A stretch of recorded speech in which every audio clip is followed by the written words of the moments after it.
Hello, my name is Taylor Wilson, and this is my PLC Plan project for EDOL 647. In this project, you will find my agenda, vision statement, focus problem, resources, steps for implementation number 1, steps for implementation number 2, next steps, and a brief reflection. Here is our meeting agenda. At the start of any PLC, we review our norms and make any announcements. We will then have an overview of my vision statement. We will discuss our focus problem, and then we will discuss how we are going to implement the article of the week. And then after that, we will discuss our next steps. So just to start, let's review our norms. The norms that we have set for our PLC are be prepared, be present, and be positive. My vision statement. My vision for my classroom is to create an environment where learning is valued by everyone and all students can obtain the skill set needed in reading and in writing in order to be successful when they leave school. All right, our focus problem for today.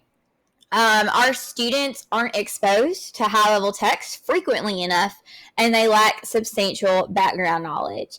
As we know, this has been a problem for our kids, especially at our school in a while. They tend to have very narrow viewpoints of the world, and we need to work on building their background knowledge within our English instruction. So the problem this creates is that when our students are exposed to those high-level texts, especially like those featured on the ACT, they feel that they cannot access the reading material in a way that they need to be successful. So a lot of our kids will sit down in front of those ACT passages that we give them, and they shut down because they're too hard or they don't have enough background knowledge to really understand what's going on. So they can read the words on the page, but they're not putting it all together because they just don't know enough to do that.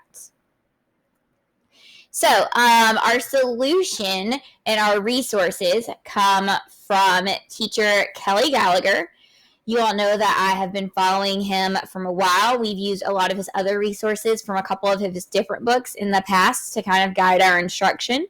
This year, I really want to focus on his book, Read-A-Side, about what we can do to get adolescents to read. It has a lot of really good resources in it about the way that reading instruction has been done in the past and how to make changes that will benefit our students. Another resource of his that I want to use in order to implement the frequency of reading those texts is his website, kellygallagher.org, especially the Article of the Week function. So he will put out the articles every week, and they cover a wide range of topics. They've been adapted from various news sites for his students to read, and we can follow along with him and his students as he is also implementing this in his classroom. So our first steps for implementation of Article of the Week. Students will be assigned the Article of the Week each Monday and given the week to interact with the text. The 3 things that we're going to ask them to do when they interact with the text is to mark anywhere that they are confused. Next, they will need to show evidence of a close reading.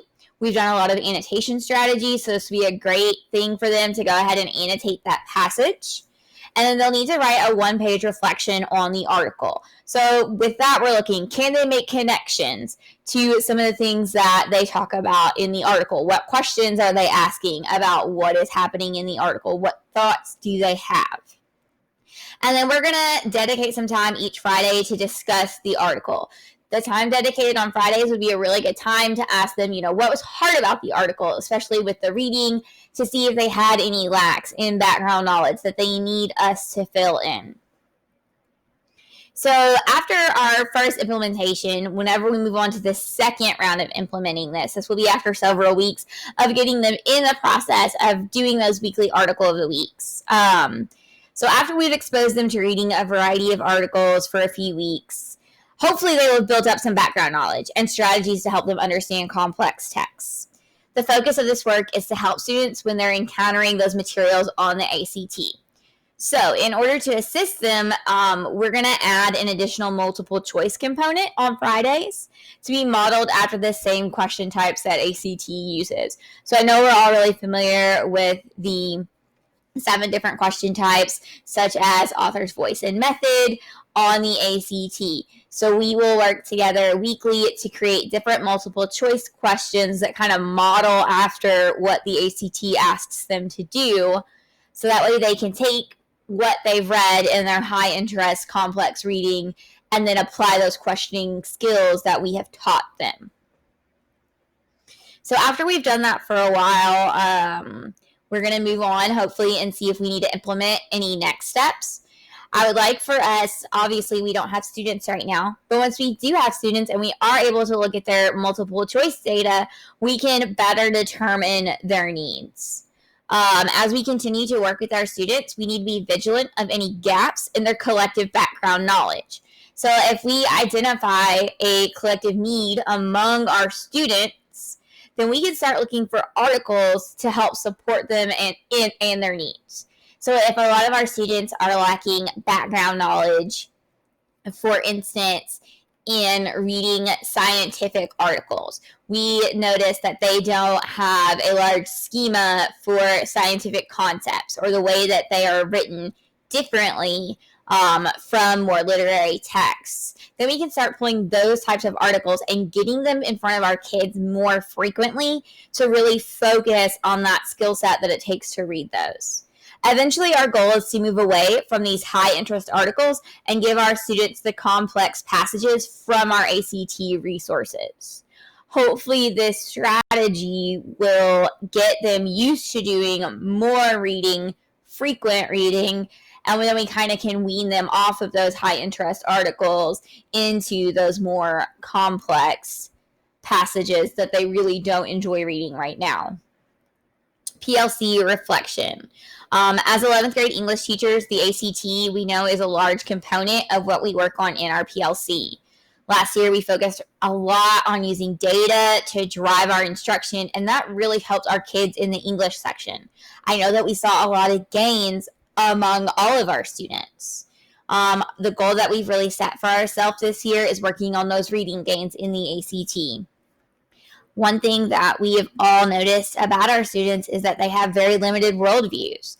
They lack background knowledge needed when encountering a variety of complex texts, especially like those that we see in the ACT reading section. In order to aid our students grow their background knowledge, we decided that it's our job to help them encounter a variety of texts more often. We're really focusing on variety and frequency. We need to get reading in front of our kids as much as possible. As you all know, I've been a follower of Kelly Gallagher for a few years now, and this is something that he works to address in his book Redecide and on his website. I brought the idea of using these resources to you all, my PLC, and I'm so glad that you're on board. As a group, we decided that the 2 parts of implementation definitely need to be split, with just reading the article, responding to the article, working through the articles in that phase 1, and then moving into multiple choice during phase 2. And again, since we don't have students, we don't have any data at this time, but I'm really excited to get our kids back and monitor and track the data as we move forward with this intervention.